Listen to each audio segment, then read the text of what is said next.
Namaste everyone, thank you very much for joining me in the 12th tutorial of Angular Crash Course. In this video, we are going to talk about navigation. So, in the previous lecture, if you remember, we created two different paths for routing. One with name first and the other with name sec.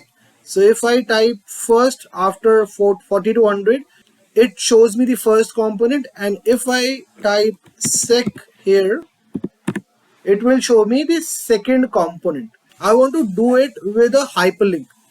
So for achieving that, we can use navigation. Let's come here on the HTML page and let's define two router links. So for that, we can make use of anchor tag. So A, and then you can use router link, and here inside it, you can give the name of the path.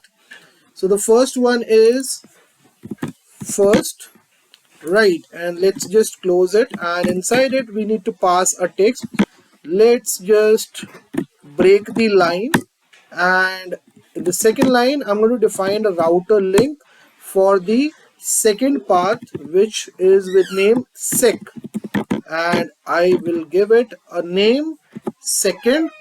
Okay, so we have two hyperlinks here, right? As you can see, now if I click here on the first hyperlink, it redirects, it shows me the first component, and if I click here on the second hyperlink, it shows me the second component, right? Now let me just uncomment the whole section which I commented out earlier, and I would like to just cut it from here and put it below the router outlet, saving the changes. And now on the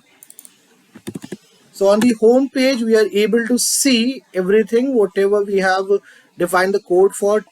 And now if I click here on first, it shows me the first component as well as the other content, and if I click here on second, so I'm able to see the second component on the front end.